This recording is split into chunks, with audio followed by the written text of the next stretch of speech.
Drunk Elephant's story started with a rapid rise to prominence, becoming one of the fastest growing skincare brands in history, before seeing an equally outstanding fall from grace. The controversial brand's journey has been anything but smooth, really, from very questionable marketing tactics and ingredient fear-mongering to Instagram drama and multiple legal battles. The brand has faced significant challenges. But whilst it continues to have a presence in the skincare industry, going viral very recently, its reputation has been somewhat tarnished in the eyes of many. Chapter 1: Founding of the brand. Drunk Elephant was founded by Tiffany Masterson. She was a stay-at-home mum from Houston, Texas. Masterson had suffered for years with her own skin. She said that she had combination skin with a really oily T-zone and sensitivity in other areas, much like myself actually, as well as experiencing occasional breakouts, mild rosacea, and visible pores, again, much like myself. She says she struggled to find any skincare products which didn't cause her skin some kind of issue. So in 2012, attempting to fix her issues with her skin, Masterson began educating herself about ingredients, how they work in formulation, and what effect they have on the skin. After months of research, she decided that her skin sensitivity was due to all the skincare products on the market containing what she describes as toxic ingredients that didn't agree with her sensitive skin. It was this experience which led Masterson to create her own skincare brand. Now, she believed that if she had these issues, then many others must have these issues too. So her vision was to create a line of clean skincare products that literally anybody can use, mainly those with very sensitive skin. You all know how much I hate the term clean by now, so this really isn't a good start for the brand as far as their marketing tactics are going to be, the formulation of the products and the kind of products and ethos that this brand has. And to be honest, it's just gonna get worse from here. The specific ingredients that Masterson deemed as toxic are essential oils, drying alcohols, silicones, chemical sunscreens, fragrance dyes, and SLS, sodium lauryl sulfate. Now, she claimed that when she stopped using products with these ingredients in, she noticed drastic improvements to her skin. And that's great. I'm glad she managed to find something that worked for her skin. Good for her. She did what she had to do to figure shit out, right? But what's not so great is that for some reason, Masterson also decided that these ingredients are the cause of all skincare sensitivity for every human being on the planet. Everyone should avoid these, right? In her opinion. I mean, sure, why bother with scientific studies and clinical research when you can just do your own research with Google and just make inaccurate judgments based on your own individual experience? That's much quicker and easier, right? And why not sell with fear through your new skincare brand rather than science, right? Why not? Oh, because Drunk Elephant is a clean brand. Obviously, everybody's skin is different and responds differently to different ingredients, right? What is an allergen for some or an irritant for some isn't for others. And yes, the ingredients she mentioned can cause some sensitivity. Essential oils aren't the best. Some people can have irritations to fragrance. Some people can find SLS too drying, but that's not for everyone. And many people have issues that have absolutely nothing to do with those ingredients. But Masterson apparently believes that all skin sensitivity and skin conditions are caused by those 6 ingredients. I'm stressing this because remember this. Even going so far as to dub them as the Suspicious Six. This kind of thing is exactly what led to many skincare professionals feeling like her lack of professionalism, her lack of expertise in dermatology, in cosmetic chemistry, in the industry in general, raises questions about the credibility of the brand. But we'll discuss that in a bit more detail in a moment. Drunk Elephant officially launched their first line of products in August of 2013, leaning heavily on the claim that their products were free from the Suspicious Six ingredients and positioning itself as a clean beauty brand. Clean beauty was everywhere in 2013. Pinterest, everyone was into like DIY skincare products, only natural skincare, you know, like they came in at a very good time with their clean beauty bullshit. You might be able to tell I don't like the brand. In fact, Drunk Elephant was one of the first brands to jump on the clean beauty bandwagon during the 2010s and is considered to be a pioneering brand in the clean beauty movement. That may sound like a good thing, but it's not, in my opinion. Regardless of my opinion, the clean beauty trend took off. It went wild, and Drunk Elephant quickly gained recognition amongst consumers who were concerned about the safety of their skincare products, their skin, and what dirty ingredients were in their products. Chapter 2: Early Success and Rapid Rise. Drunk Elephant's first 6 products, which included a cleansing bar, a hydrating marula oil, and a vitamin C serum, were all fairly popular from the start. Mattison has said at the start of launching Drunk Elephant, she didn't actually want to approach a major retailer too quickly. Instead, she wanted to take time to perfect her products using feedback from her customers. So over the first year or so of Drunk Elephant's life, Masterson, why do I struggle saying Masterson? Masterson tweaked the formulas and design of their products based on what their consumers were telling them, which is great. I think that's a great business practice, right? But by July of 2014, she felt the products were ready to be distributed on a major scale. That's when Masterson was approached by Sephora to discuss selling her products on their website. Drunk Elephant launched on Sephora.com in January of 2015 with a lot of success, actually, selling out of some of the products after just 11 days. The brand quickly gained a cult following, which still exists to this day, with many consumers being taken in by the brand's clean marketing and minimalist packaging. Similar to Glossier, Drunk Elephant benefited massively from its Instagram-friendly packaging, with Glamour US even describing it as millennial clickbait. And another possible reason for Drunk Elephant's early success, and another similarity with Glossier, was their engagement with their consumers through social media, using Instagram to reply directly and connect with their audience. They would answer customer queries, make product recommendations, and offer skin-related advice to their fans on their social media, mainly just Instagram at the time, I believe it was. And the brand also used this connection with their fans to continue their practice of adapting products based on customer feedback. Successful examples of this include their relaunch of their Umbra sunscreen with an updated formula, as well as swapping the basic jar of Lala cream for an airless pump bottle, all based on what their consumers told them that they wanted. This was a fairly new approach, which was becoming popular with a few brands at the time. Drunk Elephant were amongst the first brands really to take advantage of the made with consumer approach rather than the traditional made for consumer approach. So they were getting all their fans, their subscribers, their followers, their customers involved. And it was a trend which was popular with consumers really, and it still kind of is, because it provides a feeling of having contributed, a level of transparency that isn't often found amongst larger, more established beauty brands, or at least that's what it's supposed to do really. Half the time I feel like a lot of these brands are just kind of like pretending or steering their consumers what they think is the right direction, you know? Drunk Elephant's commitment to transparency has been called into question a fair few times, and we'll get into that again a bit later. Chapter 3: Product Expansion and Initial Controversy.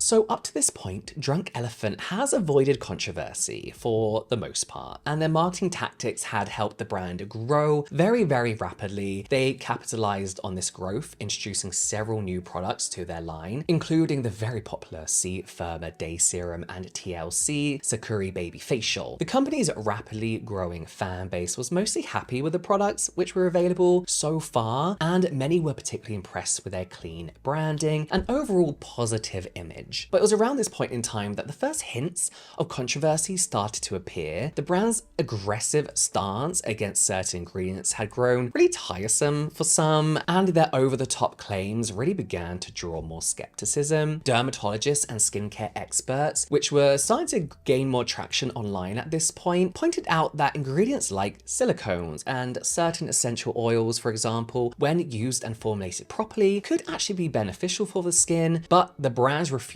to acknowledge these nuances led to accusations of oversimplification and misleading their customers. Masterson has long fought against these criticisms, which she does all the time. In an interview with Get the Gloss, she said, "When I was creating Drunk Elephant, I knew there were 6 ingredients that I wasn't going to include. That's not because they're dangerous. I'm not scaremongering by not including them. In fact, they're used by lots of other brands to make products smell pretty or feel pretty, but they don't nourish the skin, and I don't want that." Which I think is actually a fair enough point. If you only want ingredients in your products that just have direct benefits for the skin, that's great, but there are certain ingredients in products that, for example, make formulations feel nicer, smell better, make the experience more interesting for the consumer. And I mean, it's all well and good to say that you aren't scaremongering, but when your entire branding is based around how these ingredients are bad for your skin, I'm not sure what else you would call that. It's literally what she launched with. Calling ingredients suspicious is scaremongering. There's no other way of talking about it, right? And it wasn't just skincare experts and dermatologists who had enough of Drunk Elephant's fear-mongering. Plenty of skincare enthusiasts and average consumers had also started to recognize that Masterson's claims about skincare ingredients and the entire basis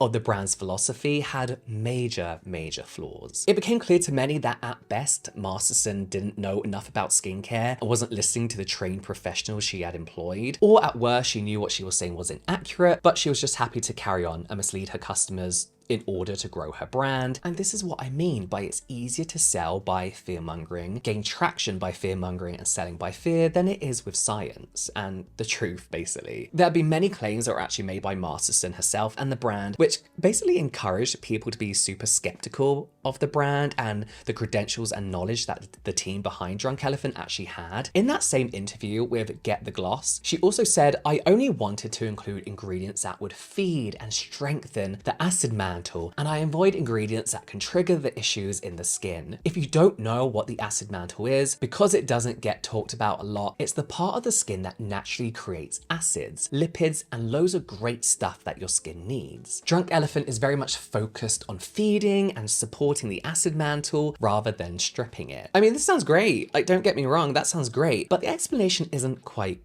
accurate. The acid mantle isn't part of the skin that naturally creates acids, lipids, and other great stuff. As Masterson claims, the acid mantle is a thin film which covers the surface of your skin. It helps serve as a protective barrier against pathogens. It's made up of free amino acids and lactic acids excreted from sweats, free fatty acids and amino acids from sebum, and polyglutamic acid as well. Now, the acid mantle doesn't create anything. It itself is created by other functions of our body. It may seem like I'm being overly pedantic, and that is really just a small error in the grand scheme of things, but this is just one example of many misunderstandings about how the skin actually works. When combined with the ridiculous claim that all skincare sensitivity is caused by this suspicious 6, these errors are what have led to so many questioning Masterson's claims about her brand and the alleged science behind their formulas. It's kind of important to know what you're talking about when you own a skincare brand. Now, another example of what many see as evidence of the brand's misunderstanding of basic skincare principles is their insistence that all of their ingredients can be mixed together and all used at once in what they refer to as and encouraged to do as their skincare smoothies. Now, Masterson actually promotes this practice herself, saying that all of my products have been designed to be used together like a cocktail. So you can pump them into the palm of your hand, rub them together and apply them. Now, anyone with even the very basics of skincare knowledge knows that this is absolute bullshit, to be honest with you. You can't just mix all of your products together and rub them on your face all at the same time. That's terrible advice, especially when it comes to active ingredients. You're never going to get an even spread of each product in this way. Each active can't do its job if it's just like mixed in with a load of stuff and not spread evenly across the skin. Not to mention that is also a massive waste of product, especially when they're so expensive, like Drunk Elephant. In fact, some ingredients that they prioritize, like retinol, shouldn't be applied to certain areas of your face as well. So if you're mixing it with other products and you're applying it all around your eyes, down the more sensitive areas of your skin, it's not going to be good news. You could really irritate your skin. But obviously Drunk Elephant doesn't care about any of that. They don't care about that. If you're wasting product making these smoothies, which they encourage, you're going to run out quicker and have to buy more, which is great for Drunk Elephant and Drunk Elephant's bank balance, right? But not yours. And as I mentioned, this is something their brand actively encourages their consumers do, with their website having a whole dedicated page to smoothie concoctions with over 60 different recipes listed. On this page, it actually says, mix any of our serums, creams, or oils together in the palm of your hand and apply them all at the same time, with the only exception being their Umbra sunscreens, which they acknowledge should be the final step in your routine. A lot of people don't actually mix them in the palm of their hands. They like pump them in the top of the moisturizer and then mix them all on top. They clearly don't care whether it's an effective skincare routine or not, obviously, just because they're encouraging this. It's just an easy way for them to encourage you to buy more. Again, this all makes it seem like Drunk Elephant either has a lack of basic skincare knowledge or they're willfully being ignorant in order to mislead their customers to make more money. But these concerns weren't really enough to derail the brand's progress, steadily growing in sales every year until they reached net sales of 100 million in 2018. This made them one of the fastest growing prestige skincare companies in history, according to Forbes. Chapter 4, Acquisition by Shiseido. Drunk Elephant's rapid rise in the skincare world had put them on the radar of some of the biggest beauty brands around. In fact, Estee Lauder had been interested in acquiring the brand for several years actually at this point, but Masterson had resisted their advances. But After reaching the milestone of bringing in 100 million in 1 year, Masterson felt that the brand was ready to discuss a takeover by one of the largest beauty brands. Masterson has said that this was always part of the plan for the brand. She just wanted to make sure the company was in a good place before it happened and that the buyer was a good fit for them. In the end, it was Japanese beauty giant Shiseido who finally sealed the deal, acquiring Drunk Elephant for 845 million in October of 2019. Marston was apparently hoping to fetch a valuation of more than 1 billion for her company, but 845 million isn't bad, right? It was actually one of the biggest acquisitions ever for a skincare brand, and Forbes estimated that Marston made roughly 120 million from the sale. Speaking about the sale, she said, "I started this business as an industry outsider, and from the beginning, I did things a little differently. To join with a powerhouse beauty company such as Shiseido that leads in the industry in innovation and global excellence is a dream come true for me and for Drunk Elephant. We share similar values and most importantly, an unwavering commitment to the consumer." She goes on to say, "I chose a partner who will let the brand continue to be itself with the same formulations and the same team." Now, while the acquisition was obviously a huge milestone for the brand, it also led to some criticism. Many of the brand's loyal customers questioned whether Drunk Elephant would maintain its clean ethos under its new corporate ownership, or if it would prioritize profit over product integrity. This always seems to be a concern with beauty brands that grow a cult following whenever they get bought out. These customers were apparently also unaware that Drunk Elephant had already been prioritizing profit over integrity from the start. At least this deal led to closer scrutiny of the brand's practices from many who had been wholeheartedly in before. One big concern was with regards to Drunk Elephant's cruelty-free status. As with most giant conglomerates, as we know from this series, Shiseido was not cruelty-free, which was concerning for many fans of the brand, but to their credit, Drunk Elephant have remained cruelty-free since the takeover, as the brand is not sold in countries where animal testing is required by law, confirming that they only sell online or in Hong Kong and not in retail stores in mainland China. Therefore, they are not and have never been required to test on animals. Shiseido were interested in Drunk Elephant to begin with because they wanted to find a way to appeal to a younger consumer in the US, and Drunk Elephant was seen as the perfect brand to help them kind of bridge this gap, because it's been so popular amongst not just millennials, but also Gen Z. The move was initially very successful for Shiseido, as the brand continued to increase sales, making 120 million in 2019, and expanding from just the US market to a total of 23 markets within just 2 years. Under their ownership, Drunk Elephant even launched body and hair care lines, as well as venturing to makeup with products like cult favorite Old Blues Rosy Drops. I hate the stupid name. After the sale, Masterson, oh my god, actually stayed on as Chief Creative Officer and President of the company, saying that she remained very hands-on, interacting with customers over social media still and helping design new products. I'm not entirely sure whether this was a good idea, as we're about to see. Chapter 5, Backlash over Social Media Conduct. In an article listed on Drunk Elephant's very own website, Masterson was quoted as saying, "Every mistake we've made, we've immediately and openly fixed. Publicly, we don't try to hide it. Just tell the truth," she says. "A lot of times, brands try to sugarcoat things or come up with a different story, and I've never understood that," she says. It would be wonderful if Masterson and her employees actually stood by this sentiment, but I'm not sure where that energy was when it comes to the next part of our story. Drunk Elephant's social media presence was once praised for its positive and open engagement with its fans. It was one of the things that their customers loved about them, and it played a big part in their initial success. But over the years, it has become a major source of controversy for the brand. Plenty of consumers had already started to notice Drunk Elephant's childish behavior on social media, with many calling the brand petty and inappropriate. But their first real social media drama started in January of 2018 and involved one of their biggest rivals, Glossier. Both brands were pioneers of the clean beauty movement and were so popular amongst millennials and Gen Z. And it all started with Glossier's launch of their solution exfoliant on Instagram. Responding to people's questions about the products in the comments, Glossier confirmed that there was a small amount of all natural fragrance in the product. It's a very fragrant product, if you remember. In response to Glossier's comment, a user named StephGray3434 wrote, "Any amount is a deal breaker for me and many others," referring to fragrance. I just wish more skincare companies would get with the program. You copy Drunk Elephant's packaging, why not copy their philosophy too? A slightly aggressive and odd response to finding out there was fragrance added to an exfoliant, if you ask me, but not hugely out of the ordinary for a comment left on a social media platform, unfortunately. There are some people who take skincare very, very personally, but where it really gets interesting is after another user at Luna_vibes responded to Steph Gray 343 saying some people don't mind their product smelling good, especially if it's going to offset an acidic smell. Get off your high horse and use another product. Now it gets interesting. Someone replied to the comment from Luna Vibes saying, I'm not on my high horse. Others have left the same comment, and this is a place for feedback for Glossier. Why do you care? Fragrance doesn't belong in skincare products. It's not good for you, so why do companies keep using it? That's a fair question. I wanted to get this for my daughter because it's a cheap alternative, but now I can't.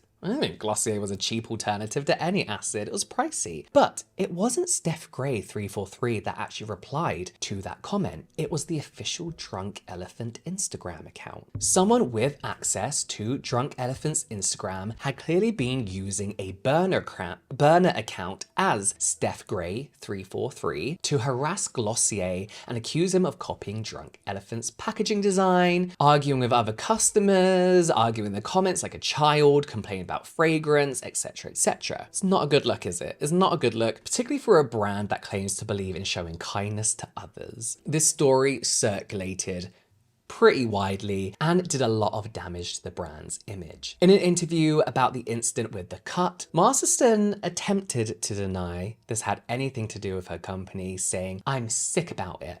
I think it was somebody who helped us out on the account in the past. My social manager's not the only one who was on the account. We got hacked, you know, that kind of thing. Obviously, nobody was buying this, and the trouble is Masterson herself has a bad reputation for getting into arguments with her customers on social media and behaving in the exact same way as we've just seen. So we'll obviously never know for sure, but there's a good chance that this outrageously childish behavior was committed by Drunk Elephant's own founder, in my opinion. Not only does she have a history of speaking to customers in this way, but she's confirmed before that she's very active in replying to their customers on social media, and confirmed that after the Shiseido acquisition, she would remain very hands-on, interacting with customers still on social media. It was very, very important to her. For years, many people have been calling out the brand for like arguing with customers about customers' own personal experiences with Drunk Elephant products. Many have said that the products have caused skin sensitivity for them, it's irritated their skin, broke them out, etc., etc. But remember, Masterson has decided that the only possible cause of skin sensitivity in the whole world for everyone were the Suspicious Six, and the accusations of their products irritating anybody's skin couldn't possibly be true because they don't put any of the Suspicious Six in their products. So Masterson and her brand have become very well known for attacking their customers on social media for simply leaving a personal review on how the product reacted to their skin. Masterson has confirmed on several occasions that she believes that every single skin condition ties back to these irritating ingredients, including rosacea and cystic acne. However,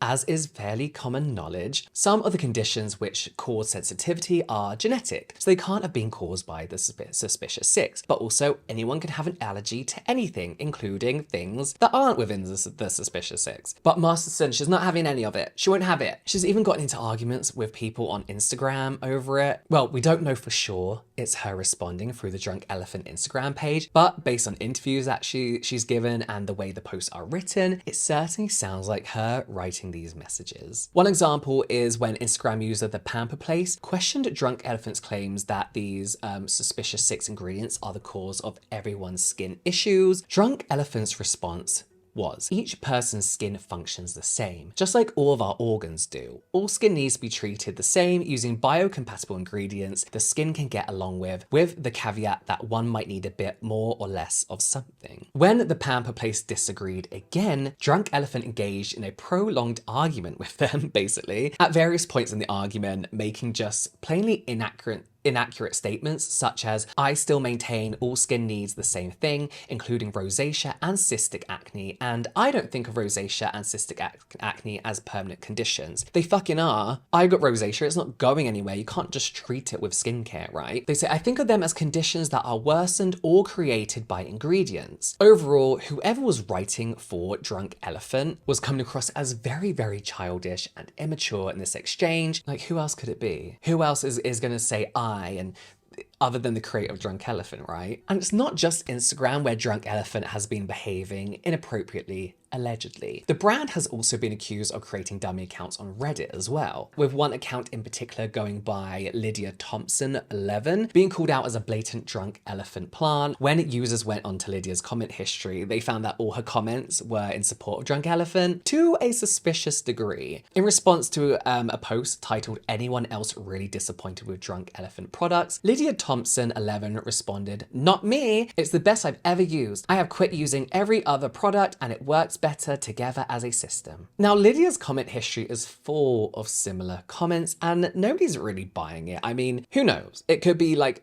Drunk Elephant's biggest super fan, but after everything else I've heard about the brand, I doubt it. I very much doubt it. To be honest, I could go on forever about all the social media mistakes Drunk Elephant have made, but I don't have the time in this video. We've got more to talk about. There are so many stories of the brand being rude to customers and skincare influencers and skincare working professionals who have had anything negative to say about them. And on top of everything I've just mentioned, they've also been accused of blocking users who provided negative feedback or asking challenging questions on their social media, pretending that these comments didn't exist instead of addressing them head on and welcoming feedback as they claim that they do. Understandably, this behavior has led to many consumers losing faith in the brand and beginning to view the brand as dismissive and unprofessional, which, to be fair, is extremely accurate.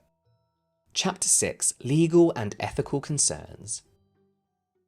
And Drunk Elephant's controversies don't end with their social media drama. The brand has also faced multiple legal issues, including a lawsuit which was filed against them for misleading advertising. The lawsuit claimed that Drunk Elephant exaggerated the efficacy of certain products and misrepresented their clean label. The lawsuit was eventually settled, but had already further damaged the brand's crumbling credibility. They have also been sued for IP infringement on more than one occasion, once back in November 2016, when natural skincare manufacturer Green Heart Labs took beauty retailer Sephora and Drunk Elephant to court over trademark infringement. However, the case was voluntarily dismissed after a month. And they were notably sued by L'Oreal for patent infringement in November 2018. The alleged infringement related to Drunk Elephant's C. Firma Day serum, which L'Oreal claims violated a patent it filed in 2015 concerning L-ascorbic acid, a form of vitamin C. More specifically, they claim that Drunk Elephant's C. Firma Day serum contains a patent-protected chemical makeup that mirrors that of L'Oreal's own brand SkinCeuticals' more expensive CE ferulic serum. A lawsuit was filed by L'Oreal following claims that they made Drunk Elephant aware of the alleged infringement in September of 2018, but nothing was done by the brand whatsoever to stop the sale of their C. Firma Day cream. L'Oreal asserted in addition to the permanent injunction, L'Oreal was seeking damages consisting of interest,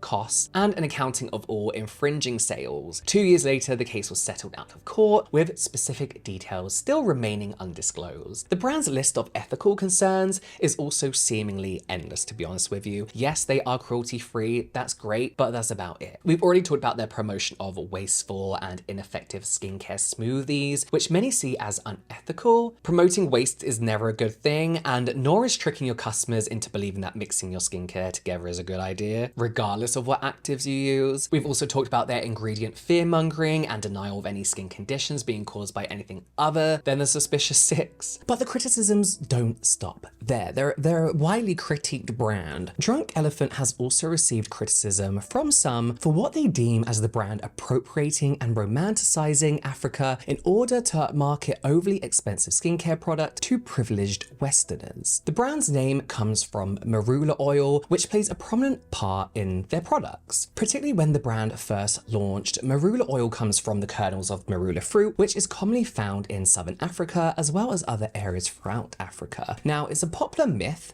in Africa that elephants get drunk from eating the fallen marula fruit, which has fermented on the ground. This isn't actually true, but elephants do love eating the fruit, and it makes for a good story, a cute story. When researching marula oil, Masterson heard about this story and thought it made the perfect name for her new brand. She also decided to lean into the African branding on her product packaging with some of her product names as well. It may seem pretty harmless on the face of it, but critics say that this type of exoticization of Africa is harmful and inappropriate for a company run by an American white woman. One critic on Reddit pointed out that in an interview with Into the Gloss, Masterson says that her marula oil is scent and color free, adding, "That's the way they use it in Africa, so that's the way we'll deliver it." They say that this kind of purposeful, obtuse tourist language feels bizarre, and it raises questions about the company's authenticity and ethics, particularly when Drunk Elephant are charging around $70 for a 30ml bottle of marula oil. And this isn't the only time the brand's ethical practices behind the scenes have been brought into question. Despite Masterson claiming that when she first started hiring for her company, she wasn't just focused on the candidate skills, she was also interested in their personalities and wanted to hire people who are kind and inclusive. She didn't want anybody who was cocky or competitive. Like her then, I guess.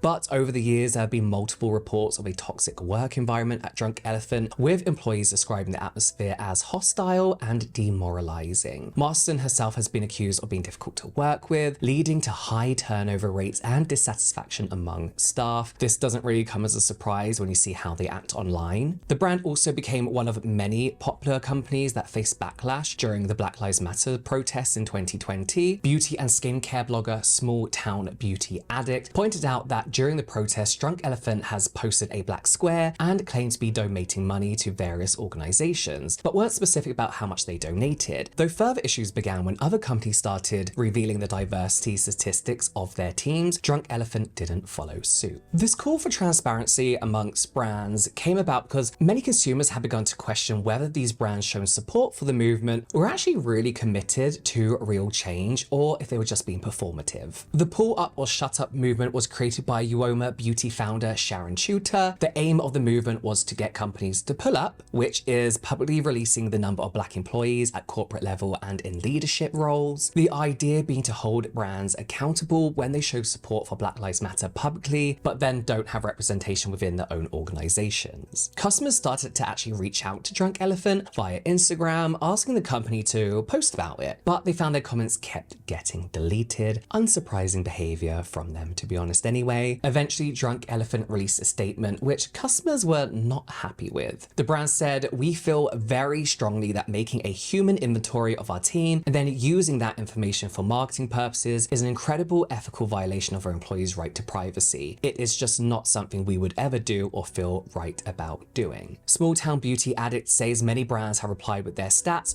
no matter how good or bad, and the steps they will implement to foster Black talent and guarantee that they are recruiting more wildly at all levels. So it seemed to many that Drunk Elephant were attempting to hide their statistics, most likely because their organization wasn't very diverse. For a lot of people, this was a final straw for them, right? They'd put up with the brand's controversies for years, and this lack of transparency from the brand, which claimed to encourage transparency, was too much for them to look past. Chapter 7. Continued decline in reputation. Drunk Elephant's reputation has been taking many hits for a long time up until now. Once celebrated for their clean and clinical approach, consumers have slowly become more aware of the truth behind clean beauty claims of many brands in recent years, and its reliance on this type of marketing and advertising just kind of seems very outdated. The brand's failure to adapt to consumer expectations and a complete mishandling of their previous controversies has contributed to its waning influence in the skincare market. That's not to say that Drunk Elephant isn't still relevant amongst some, as we've seen, with their recent popularity amongst tweens on TikTok. I won't go into too much detail here because I've already talked about this in detail in this video here about the Sephora kids. But even that story isn't a positive one. It's not a positive take on their brand. It may not have been Drunk Elephant's intention to market to children with their colorful packaging and overall cute name, branding, but the recent obsession with the brand amongst kids isn't terribly surprising. I mean, their packaging has been described as toy-like by Vogue. The brand has certainly benefited massively from this recent rise in popularity, with Marston confirming that in 2023, the brand gained its highest number of followers ever this year across all social media platforms, leading to growth in awareness and their sales. And it seems like this was a conscious decision from the brand, who had relied on word of mouth marketing for a really long time actually. But word had gotten out about all their controversies, so word of mouth wasn't working so well anymore up until now. Realizing that they started to lose their millennial and Gen Z audience, Drunk Elephant started to push influencer marketing pretty heavily in 2023, with a lot of focus on user-generated content. They use this content to flood TikTok with positive stories about their brand. And I will say on that, I never see a lot of influencers really reviewing Drunk Elephant outside of a sponsorship, and when it is, they don't really have a lot to say about it, or they're not massively knowledgeable in skincare and probably just know it because of its immediate popularity, its more recent popularity. But despite the fact that TikTok has a minimum age of 13, studies have shown that around 44% of Gen Alpha are using the platform anyway. So I'm not sure Drunk Elephant can really say they weren't targeting children with their marketing. In my previous video on the subject, I said that I don't think it's necessarily Drunk Elephant's responsibility to stop kids from using their products, from using these actives, or causing a mess in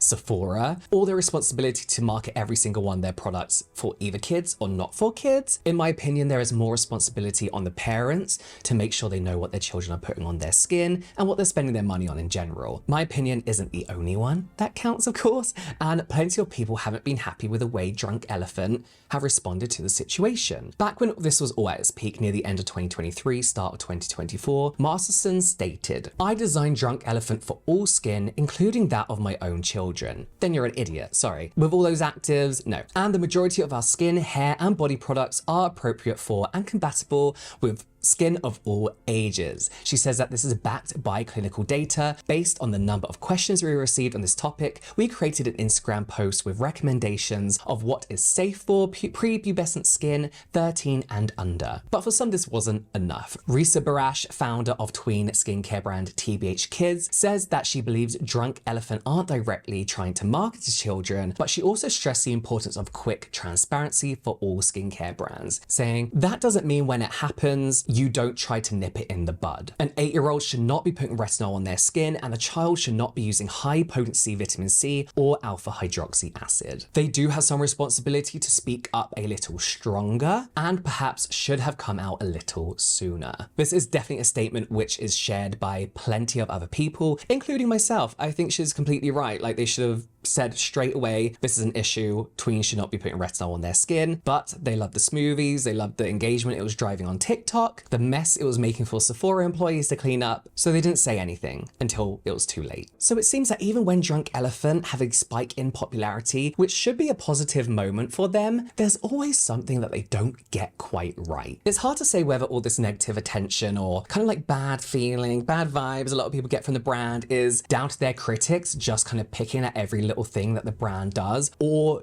you think they've put themselves in this position by inviting so much controversy and criticism over the years. It's kind of hard to say. Well, no, they're just idiots.